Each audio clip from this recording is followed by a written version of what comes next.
Hey everyone, and welcome to The Rational Republican, a podcast where we look at complex issues facing us here in Oregon and around the nation. We'll try to address issues from a nonpartisan perspective and view our disagreements through a lens of respect rather than tribalism or divisiveness. I'm James Ball. This is Nick Perlasky. Hey listeners, how we doing? All right, so we should be good to go for the YouTube viewers. You get the extra couple of seconds here at the start. You ready to get her going? Yep. All right. So this is a bit of a special podcast, sort of an emergency podcast. Today is January 6th, 2021, and we've all kind of known this day was coming. This is the day that the electors are supposed to, or the Congress is supposed to meet to count the votes from the electors. And there was a huge right-wing Stop the Steal, so to speak, rally outside the Capitol today. And if you've been living under a rock, it has gone sideways, and some of the people have started storming the Capitol. There's photos of people sitting inside the Senate chamber. Mike Pence was taken into the bunker. I don't know, Nick, what else have you been seeing?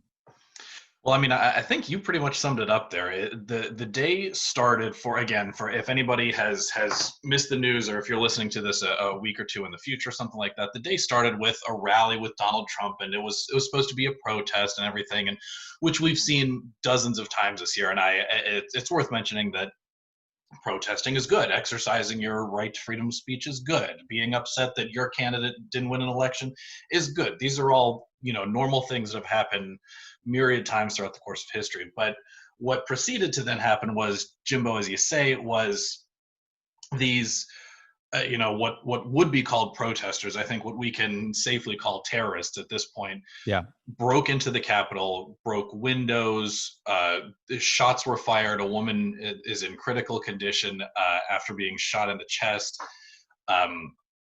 Like you say, people broke into the Senate floor. They were trying to break into the House floor. There's this haunting picture of Capitol security having that door barricaded and having their guns drawn at whoever's broken through the glass and is trying to break into the House floor. And it's just a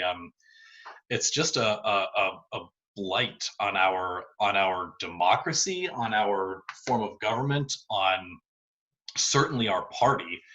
And that's kind of what led us here to say, what we need to hop on. We need to clearly delineate that there are conservatives who still support limited government and lower taxes and the normal Republican stuff, but who clearly recognize this as a problem and as sedition.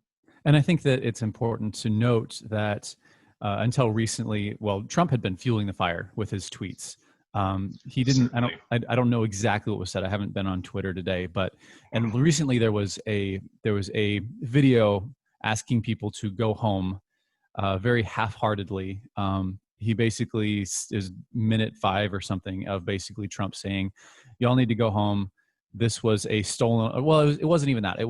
This was a stolen election. You guys are absolutely doing the right thing, but please go home. That was kind of the way that it was presented. I was like, we love you. You're very special people, but go home now. Almost as an afterthought. Yeah. It's right. Just like, what is this? And so, but it was like, he emphasized so much, this is a fraudulent election. We need to take back the power. These guys are evil, whatever. And so he's been fueling this fire. And, I've kind of have never been a Trump fan. Regular listeners will know. I've had 4 opportunities to vote for Trump, and have never done so. Always voted for someone else. Part of my voters pamphlet statement was that I am not a Trump fan. That I'm not with these people that are just hopping on the bandwagon. But you kind of, as a Republican, you kind of had to tolerate him for a little bit because he was the leader of the party. There were so many people who were following him and within the party. It was really hard to, if you wanted to differentiate yourself by being a non-Trumper, anti-Trumper, you ended up on the losing end of a lot of things. And as someone who's trying to, make a name for myself in the party, it was tricky to do that. especially when so much of what he said was just rhetoric, so much hot air. And so, I mean, kind of my standpoint was that's not what I want in a leader. I don't want a leader who's just going to come out and say stuff that doesn't matter, he doesn't mean, that turns into nothing. Um, and second Yeah, of all, well, I mean, now it has turned into something, and so I think it's much like now it's very much. We were talking a little bit before this. There's a line in the sand. Either you are with Trump or you're with democracy. You can't like this. This is it. You cannot be a red hat Trump Republican who's believes in the Democratic Republic of the United States of America. and I think you honestly, you just hit the nail on the head in saying this is not what we want from a leader. I think this is proof positive of what you get when you do not have leadership. There's a quote from, it's like the West Wing or something. They're talking about somebody who said, I must find out where my followers are going so I can lead them there. And that's Donald Trump. Donald Trump feeds into the worst parts of what the Republican base was. He is, you know, I don't think overtly, but I think is subtly and subliminally, he is a racist. He is a misogynist. He is a nationalist, and he is a It's all bigot. And dog whistles. The things he says, yeah, you can, and this is kind of the, I want to say the nefarious brilliance of Donald Trump is being able to say these things in such a way that you can't point to something specifically to say, this is a racist comment or this is a sexist comment, but you take the entire body of work and it becomes pretty clear that he's got some bad views on people like that. And well, and I think you're exactly right. I think he knows how to avoid explicitly saying I don't like black people, I don't like mhm, women, but he can still say things that are provocative enough and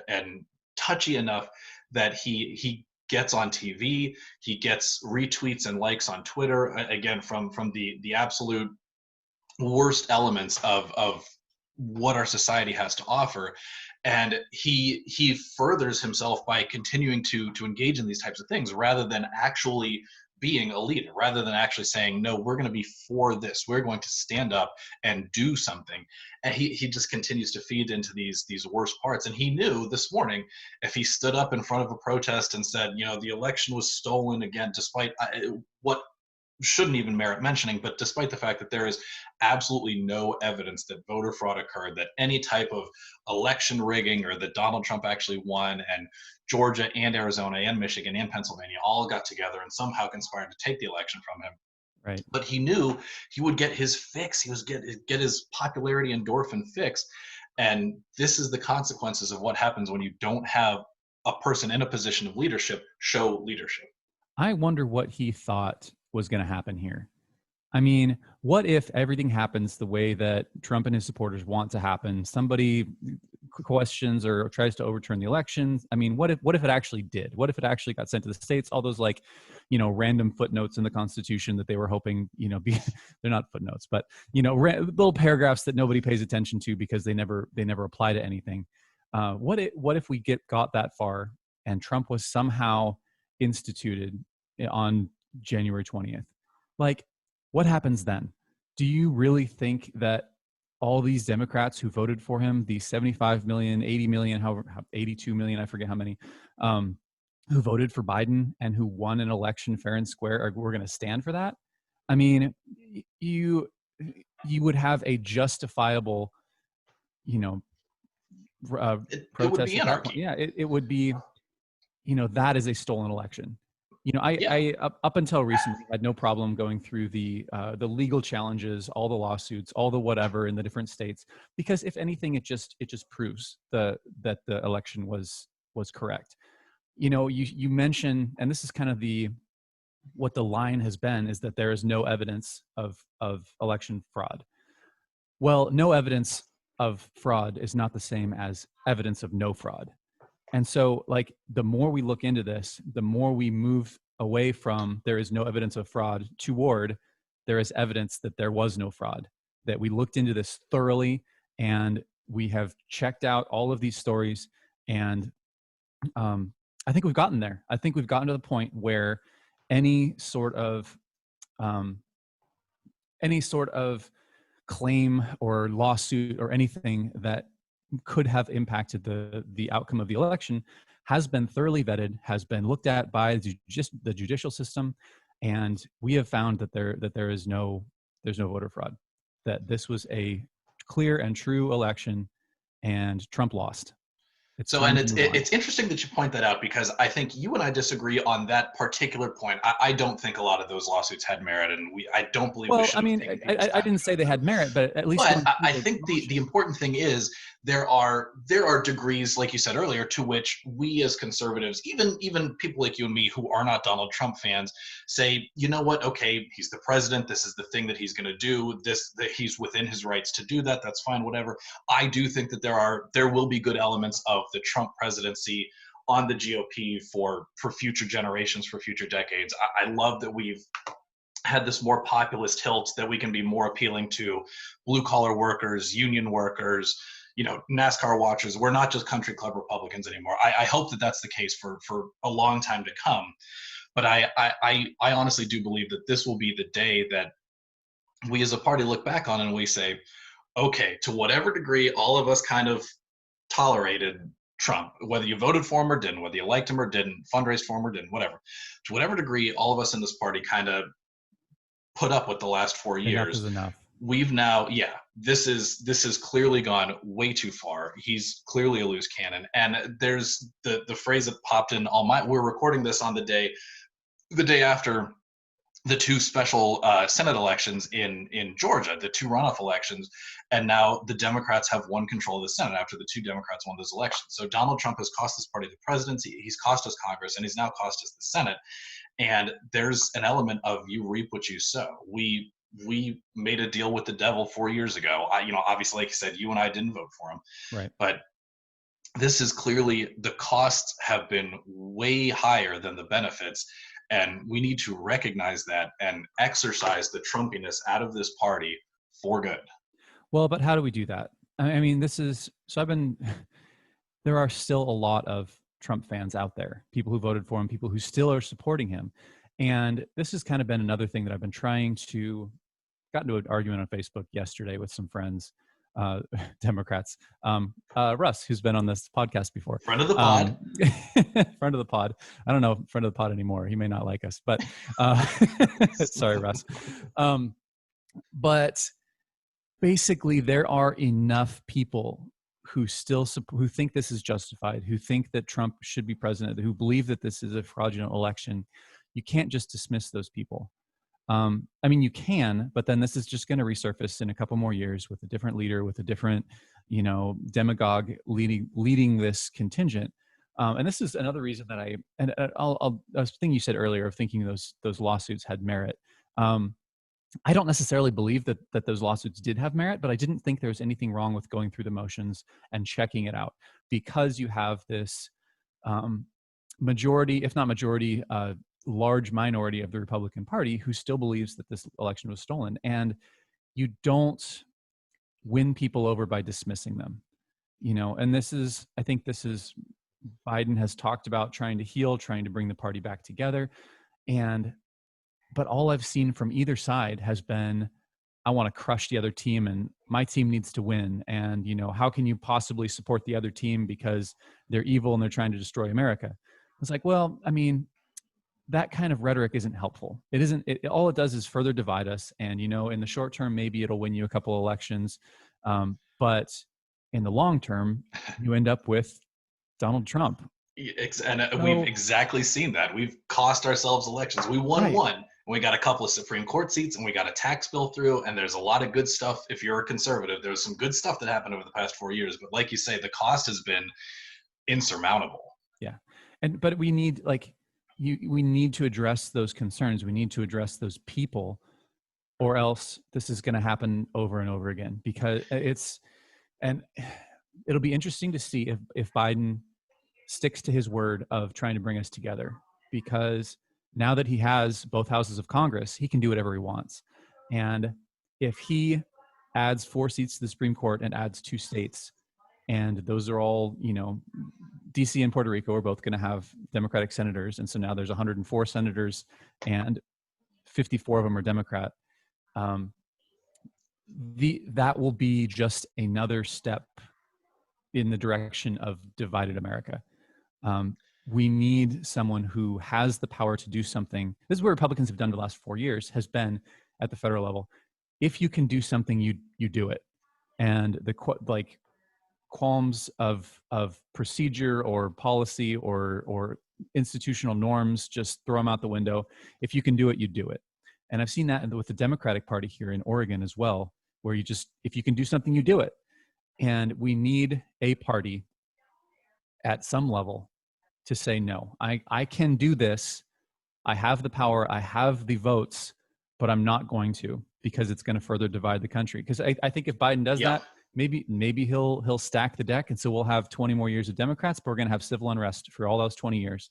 Because anytime something happens, people are going to, Yeah, no, you're absolutely right, and I think there's definitely, it's going to be fantastically interesting to watch over at least the next 2 years while Joe Biden has total control. And I'd like to think that he's enough of an institutionalist. The guy's been a senator for 40 years now, or something like that, 50 years plus vice president for 8.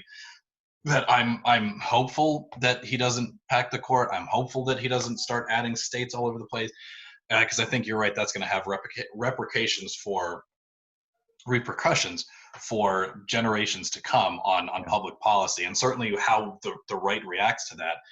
But I think something was interesting in what you said a couple of minutes ago about there's still a large element of our party right now who is fans of Donald Trump, who does believe the election was stolen, who does believe there's the claims of fraud have merit.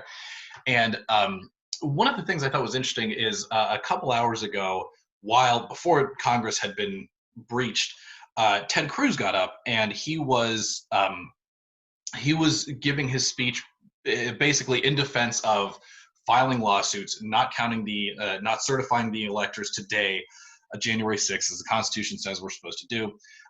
But instead saying 39% of Americans in a recent poll believe that the election was fraudulent. If it's not, then there's nothing to fear. We might as well go through the process. And the thought that struck me was, there is we've got a president from a position of authority yelling at people saying the election was stolen, the election was stolen, the election was stolen, and then turning around and polling them and then saying, well, 39% of people think the election was stolen. We need to do something about that. And I mean, if that's not like the perfect example of some vicious downward spiral, I don't know what is. And the thing that strikes me is this is a perfect time for there to be real, actual leadership, for somebody on the right to get up and say, no, the election wasn't stolen. We put forward bad candidates, and we had a really bad anchor at the top of the ticket, and we lost a lot of these races. But if you have somebody come in who is a strong leader, pro-freedom, pro-business, pro-growth, who can advocate for things and not just against, and not just anti-Democrat, not just anti-Biden, that person can feel a massive, massive role and really steer the populace in a direction that is productive and that is not treasonous. Right. And I agree. And we've talked about the future of the party a lot on this podcast. And I absolutely agree with you that that's the party, that's the direction we need to go. But when you look at those 39% of people who believe the election was stolen, and is that, I don't know if that's 39% of people or 39% of Republicans, but I'm sure it's I would have to guess it's 39% of Republicans. It's 39% of all people. Ugh. Regardless, it's a lot of people. And when you address them and just be like, no, it wasn't, shut up and go away, like, that's not a way to address that many people.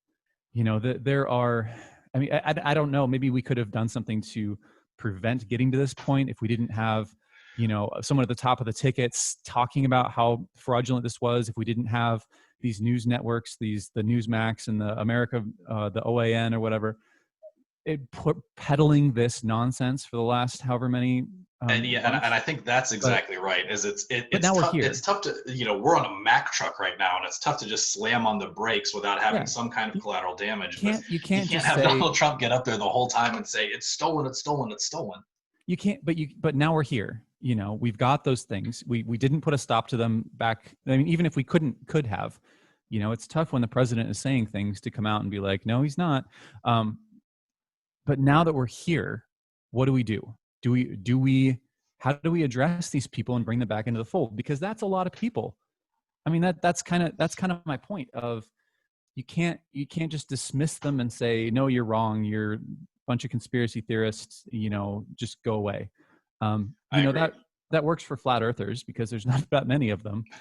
But with election deniers, you almost need to like convince them, bring them along, say what, and that's like go through the process, the legal process. I don't know. I don't know Well, what to do, but I think like for just me, dismissing people is not the right answer.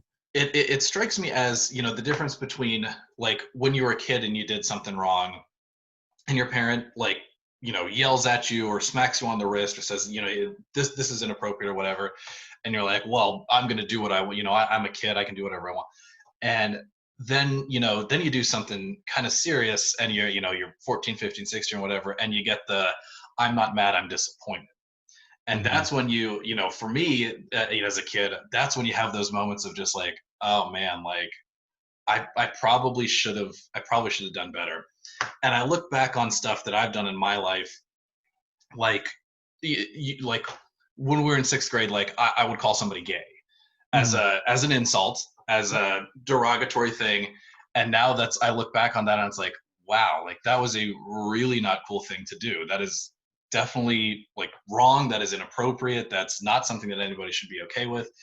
And I feel like this is a similar situation. Like it's not incumbent on you or me. We can't just jump up and say like, look, I told you so. Like Donald Trump is bad news. We've been saying this for 4 years. Look at all of what it's cost us. You can't just say I told you so. You have to work to get people to a point where they themselves recognize, hey, it's not okay to break into the United States Capitol because we're upset at how an election turned out. Hey, it's not okay to try to subvert democracy and our American constitutional norms of elections because we didn't like the result of what happened. And I Mm-hmm. think uh, for me, the only answer on how you get there is strong, effective leadership dominated by a good vision, a conservative, solid vision of how to get our country back from the brink, because that's where we are right now. We've had CNN on this whole afternoon. I've heard Civil War more than once. Yeah. And it's like you can't talk about that when the Beavers play the Ducks anymore, but you can talk about it when protesters storm the Capitol because Yeah. that's what we're inching towards. It's not funny, but yeah. Gosh. Yeah, I don't know. And somebody made a comment. I think it was one of my veteran friends on Facebook that, it's all fun and games to talk about Civil War and, Boogaloo and whatever the hell else. But once you start killing your neighbors, it's not fun anymore. Like actual Civil War. I mean, not that it would ever be fun, but like actual Civil War is pretty darn awful. And people who keep using that as I don't know, people use it too flippantly as if this is something that and I don't know, I guess there is a non-zero chance that's where we end up, but that's a really serious thing to talk about. Because It absolutely is, yeah. this is going to be, if we were to go down that path, it's not going to be like the American Civil War where you have these, in a sense, bright geographic lines of if you're on this side, you're on this team, and if you're on that side, you're on that team. It's going to be more like, Bosnian sectarian violence, where you've got neighbors one minute and enemies the next. You're not going to be safe in your home. You're going to be drug out into the street and shot. That's what this would look like if we got that far. And So it bears repeating again, a woman was shot at the yeah, Capitol today. And I'm not saying that this is the start of any kind of like serious actual armed conflict, but well, I think it was with the police, wasn't it? It was shot by the police. I honestly don't know. I would assume that yes, I would assume that this is one of the protesters. But however you cut the cake, whoever it was, blood has been spilled because of the rhetoric, this irresponsibility, this authoritarianism, this nationalism. And for me, at least, the one bright spot that I've seen today is there have been so many GOP office holders, that congressmen, senators, who have come out and said, "This is wrong. This needs to stop. What are we doing?" And the Josh Hawleys and the Matt Gaetzes and the Ted Cruzes, I think, have cost themselves massively. But I Mm-hmm. think this is the point at which I guess I don't want to say real GOP, but I guess the traditional GOP. I don't know if you can, the minority, the MAGA people, you can call yourselves the maggot party, I guess maybe. I don't know what you guys want to call yourselves, but this is really the point at which I would like to see enough real, you know, American conservative GOP congressmen and senators continue to stand up and say, this is wrong, this is insane. Donald Trump needs to, you know, step up and show leadership, or he just needs to get out of office. I know we're 2 weeks Yeah. away from the Biden inauguration right now. There's no reason Donald Trump shouldn't just hang it up now, because he is not a leader of the party or of the country. Well, I think you and I can agree with that. It's getting him to actually do that, or getting his supporters to accept that. I mean, I was just looking on Facebook here. So Alan Alley, friend of the pod, posted something to the effect of, actually, I can just read it. The violence in the U.S. Capitol is un-American, disgraceful, and illegal. And some of the comments on here, one person, so was the election. Another person, I can't find it. Anyway, another person basically said, yes, but understandable. That, yeah, it's illegal, but it's understandable. And these, yeah, but understandable in my view. There are still a significant number of people, and these are people. So, you know, Alan Alley, who, you know, prominent Republican and in Oregon, and they are on his public Facebook page making these comments in public.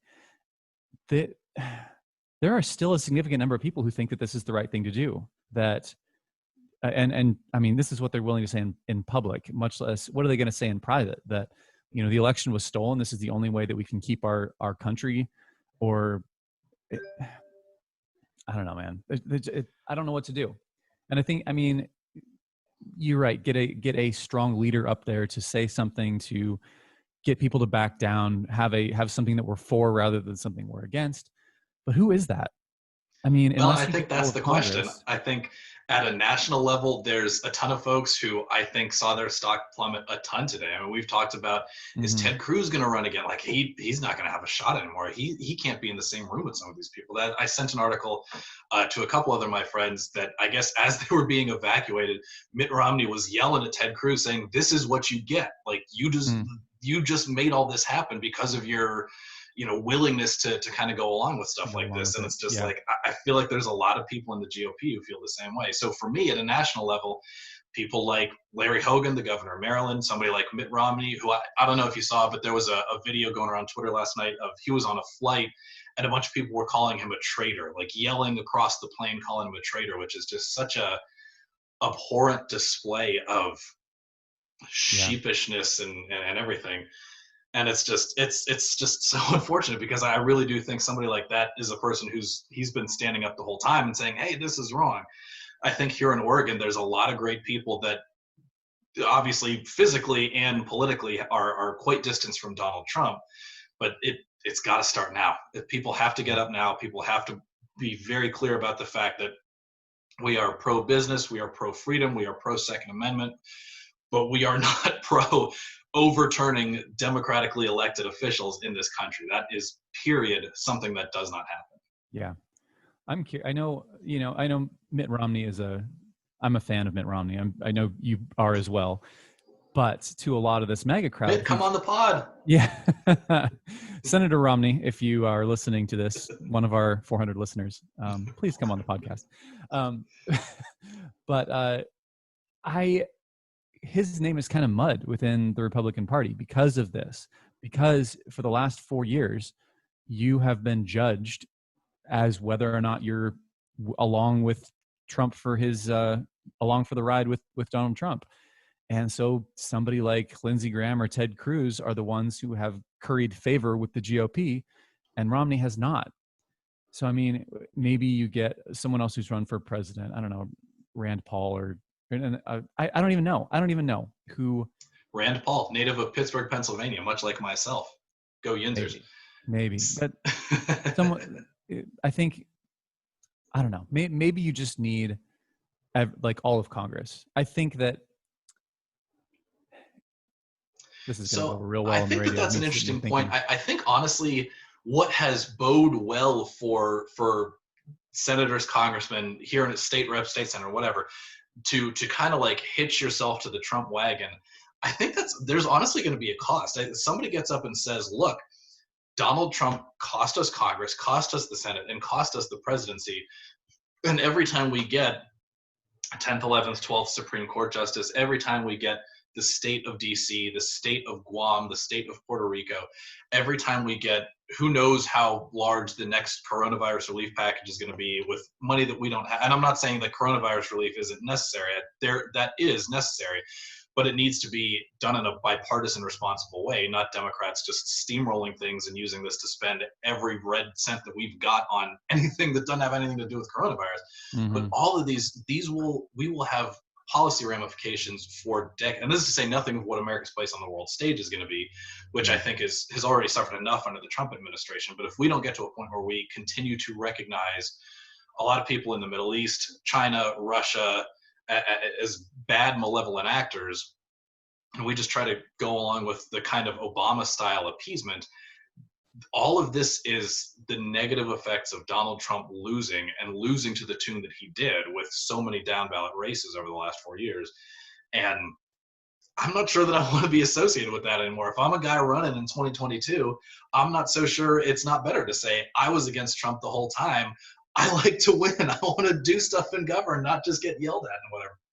We'll see. I mean, we'll see 2 years. I mean, time tends to heal things, but my concern is that Trump just keeps at it for the next 4 years. He's already talked about trying to run in 2024. You know, what if he just never shuts up for the next 4 years? I mean, what if he continues to be kind of the shadow leadership of the GOP? You know, he's still got those 39% of people. You know, this insurrection will be put down. You know, people will go home eventually. There'll be some arrests. Maybe some people will get shot, but it'll end. And you know, Biden will be sworn in as president.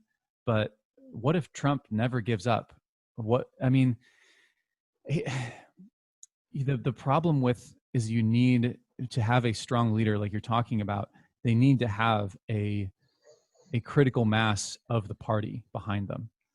And I don't know if anybody apart from Trump has that right now.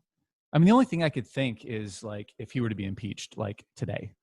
You know, there was in a Facebook group that you and I are a part of, there was discussion, someone jokingly asked, you know, how long does it take to drop impeachment documents? I wonder if they did that, if it was, I mean, it was only 2 weeks before Biden gets sworn in, but if Congress all got together and said, nope, this is it, we're done, this is too much, impeach Trump for sedition, and it was nearly unanimous, I think that would be the only way to put an end to this. The question then is, are people willing to sacrifice their political career to that 39%? Because you're going to get primaried if you do that. I will find out. And if there continue to be maggots who want to run against real GOP people who are, forward thinking and progressive and industrious and everything like that, I mean, get up and run, make the argument, and this is what we do in America. We have elections, we vote on things.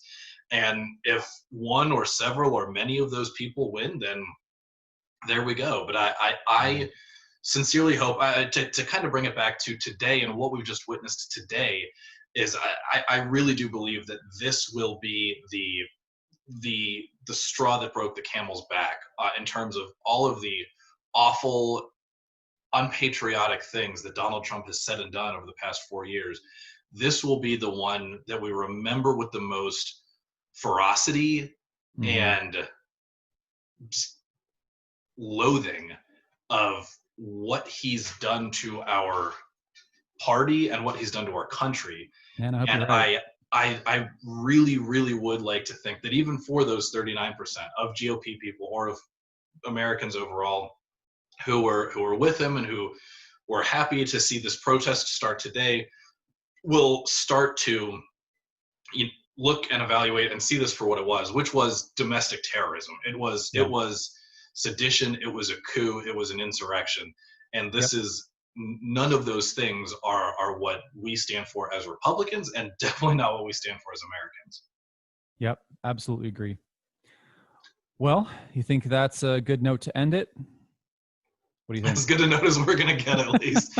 I think the best note to end it is I'm going to have a stiff glass of whiskey tonight and watch an episode of The West Wing or something and see good governance in action and hope that in 2 weeks things get better and this is behind us. Yeah, you and me both, man. All right. Well, talk to you in a little bit. Listeners, we'll see you next time. Thanks for listening to the Rational Republican podcast. Your hosts are James Ball and Nick Perlosky. The show today is brought to you by ProLift Garage Doors of Portland, serving the greater Portland metro area for all your garage door installation and repair needs. If you'd like to get in touch with the show, you can email us at james@jamesaball.com or follow us on Facebook, Twitter, or Instagram. You can find our episodes at jamesaball.com, Apple Podcasts, Google Play, or wherever you find your podcasts.